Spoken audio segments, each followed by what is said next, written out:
Hello and welcome to episode 2 of Thighs, Fries and Gay Guys, where I'm going through my origin story. I have got my teenage diaries out. I'm going to give you some quotes from it so you can really understand who I am and where I've been.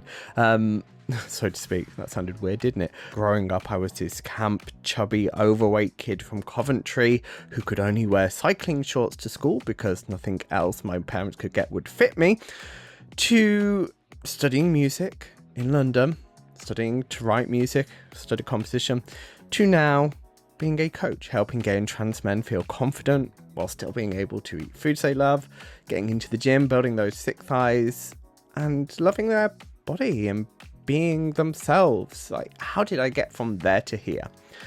Who knows? But we're going to try and work it out together. Welcome to Thighs, Fries and Gay Guys, where we talk fitness, feelings, fries and everything in between. From my own fat loss journey to the angst of my teenage diaries, you'll get real talk and lots of sass. So grab some fries, put on your short shorts, show off those thick thighs and let's get into it.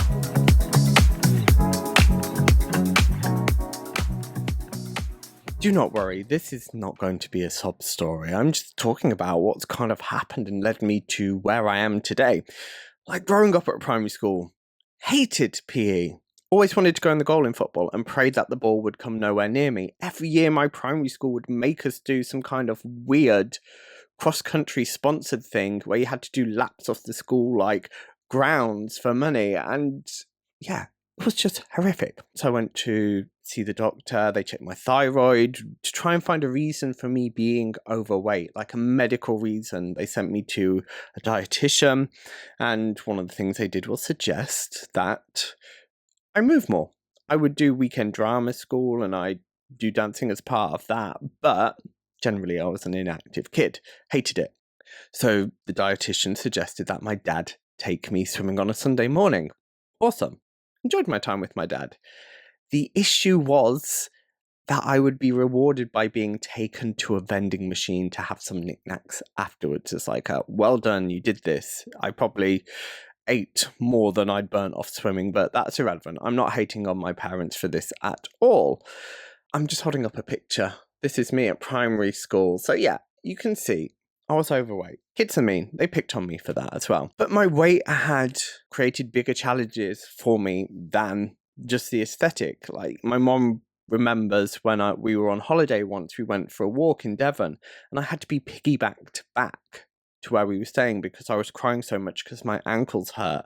I remember going on a school residential to the Forest of Dean and sitting out of activities because my ankles hurt so much. Like, even to this day, I catch myself because I'm still like, I hate walking, because growing up, I genuinely hated walking because it caused me pain. Again, I'm not asking for pity here, but my weight impacted my childhood massively. Like I say, I would wear cycling shorts to primary school because normal school shorts did not fit me. I wanted to wear jeans, but they didn't do them in my size. And the adult sizes, the legs were too long and the crotch would have been too long. So I couldn't wear jeans until I was tall enough. There's one vivid memory I actually have, and I haven't really spoken to my parents about it because I wonder what they think about this, but I remember having my mom's meatballs and spaghetti, which I absolutely love, death row meal, and eating so much food that I was then sick afterwards. I actually threw up the dinner because I'd overeaten so much. Like, yeah, mom, dad, comment. They're probably not listening. So let's get into the teen years. I came out at 13, which is crazy young for most people. Don't know what made me do it. I just knew. I remember Stephen Gately had kind of come out around that time. There was probably stuff in the news about George Michael. So I was aware of gay people, and obviously something in me identified as that. So I started coming out when I was 13, and I told a few friends at school first, but then I was like, do you know what? By the Friday of that same week, I was like, I'm going to tell my mom. So it was just me and my mom in that night. And I was like, I'm going to have a bath. And I was like, Mom, can I have some port? I mean, if they didn't already know, I was sat in the bath, sipping port, psyching myself up to coming out to my mom. I mean, I think Again, it was an affectation. I think I was performing coming out because I didn't really need a port. But anyway, I came downstairs after my bath and I was like, Mum, I've got something to tell you. She's like, okay. I was like, I think I'm gay. She was like, why do you think that? And I was like, because I like boys. She's like, okay. And anyway, I think I left the room dramatically and went upstairs to my bedroom, and she knocked on the door and she'd had these like puberty books that of course discuss sexuality, and she was like, well, it might just be a phase, but here's some books. I was like, it's not a phase. I am very headstrong and I know my mind, sometimes too much. So until last night when I was going through my diaries, I always said growing up I don't remember being picked on for being gay. That's not quite true, it seems, from the diaries.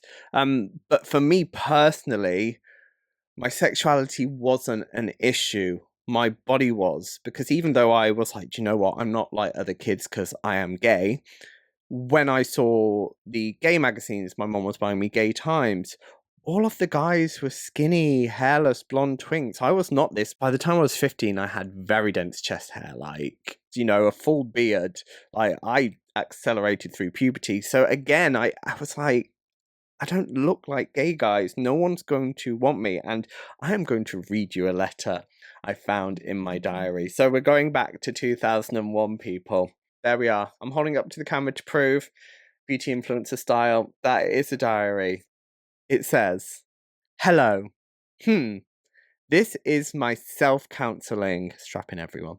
I have been feeling quiet, thoughtful, and sad today.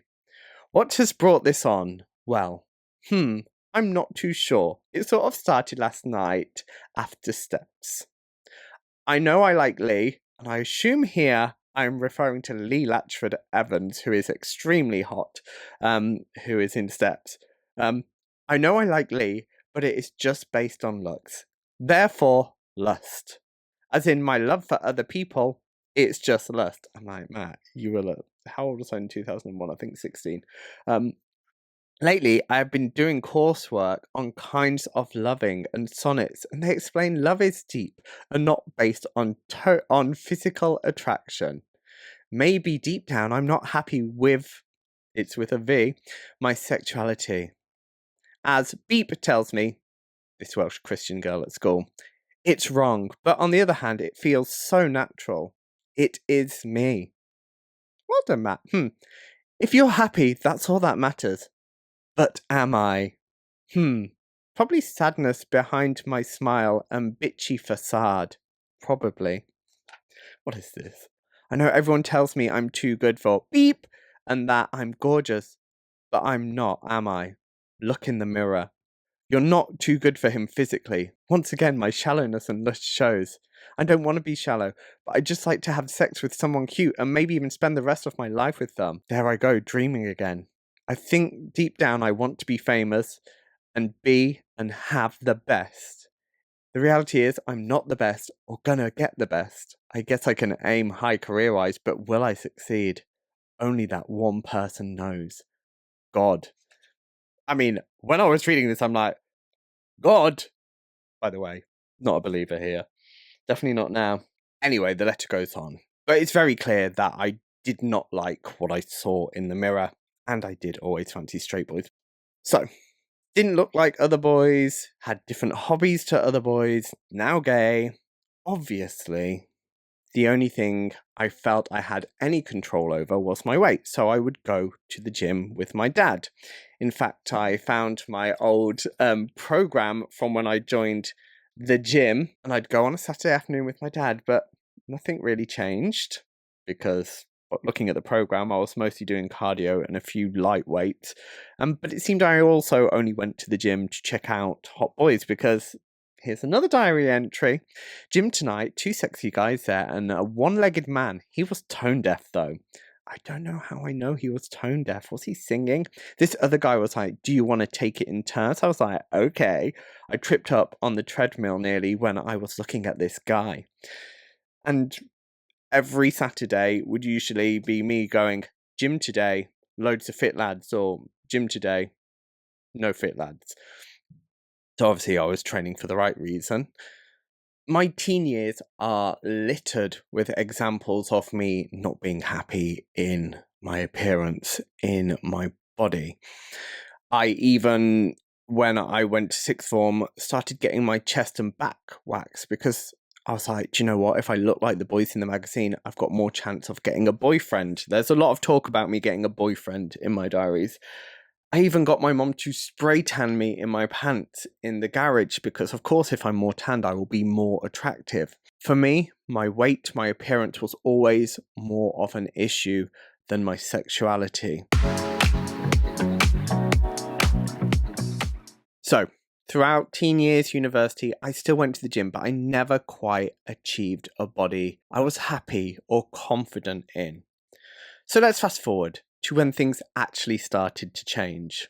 And ironically, it's when I stopped trying to change. So come with me to 2010. I'd had this boyfriend for 6 years. I didn't really think I wanted to be in the relationship anymore, but I didn't really know how to end it. So I was like, do you know what? I'm going to start dropping hints at least so it's not such a shock when I do break up with him. So I sent a text which I was trying to hint, I might break up with you. Straight away, he called, he went, what's that text about? Are you breaking up with me? And I was like, no, I was trying to hint that I might break up with you. And I guess now we are here. I guess, yes, I am breaking up with you. Anyway, very clumsy. Bad Matt. You didn't do it very well. So I felt bad. He was very upset, obviously. Shut up, Matt. So that night, I'd been seeing these adverts for Zumba classes and I'd been going to the gym, but I was like, do you know what? I need to do something different tonight. So I went to a Zumba class. And honestly, it was the best hour of my life because it allowed me to forget what's happening in my life and it made me feel good. As a result of this, I kept going more and more because it was really helping me through the breakup. It was making me feel good. It was something I enjoyed doing. I could disconnect and escape how I was feeling. And yeah, also get fitter, but that really was not on the radar at all. It wasn't because I was trying to change my body. I don't have this big transformation story. It was just making me feel good. It was getting me away from real life because I just was not ready to deal with the emotional baggage of the breakup. So, do you know what? I'm going to distract myself.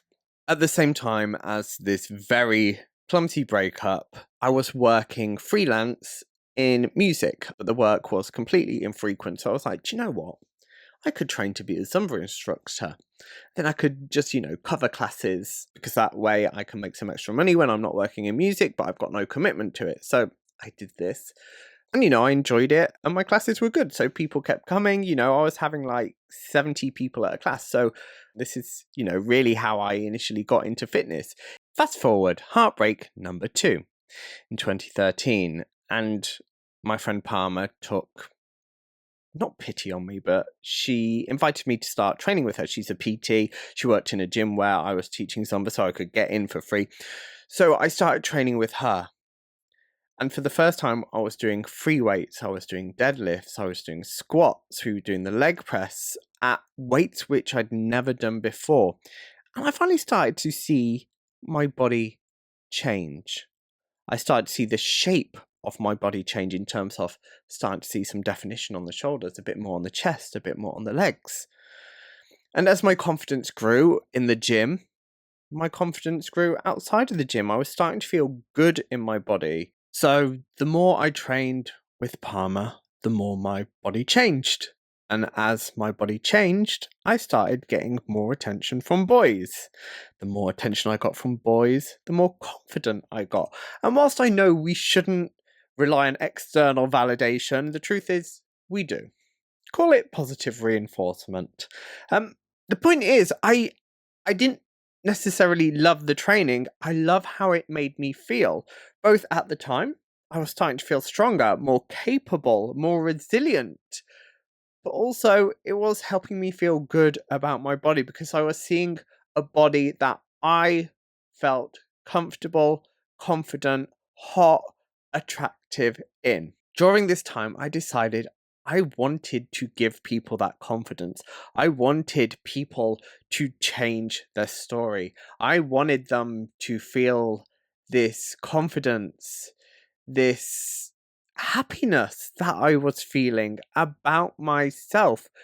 probably for the first time in my life, which is why I trained to become a personal trainer. When I became a PT, I felt this weird pressure that my body, my results were my calling card. If people didn't see me achieving, then why would they trust me? And I was like, oh, I've got to be super lean. Also, at the same time, I was in an unhappy relationship, which meant that I was training for hours in the gym, which I definitely don't do anymore. If you've seen my socials, get in, get it done, get out.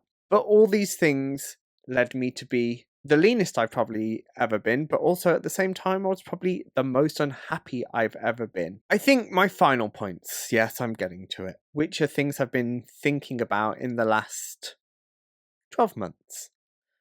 I've been reflecting on how much of a barrier my body has been in my life and how fitness has really opened up the world to me. A whole new world. I'm not going to sing because I don't want to pay copyright and I probably can't. But the point is, little Matt could never have done all the amazing things I did in Japan with my fiance last year. He would have not been able to do the steps. He would have had to be piggybacked around Japan, basically. It wasn't until I took a moment to be like, wow, your body really can be a barrier to life. And it definitely was for me. I've been on both sides of the coin. Secondly, I don't love training, but I love what it's given me in terms of confidence. The gym has helped me to feel attractive. It has built a body that other gay guys find attractive. And I'm not going to get into whether that's right or wrong. It's a game we're playing. And sometimes if you want to win the game, you have to play it the way the rules are set out. Anyway. Final point is I'm still the same person with the same passions and excitement when it comes to food, when it comes to music.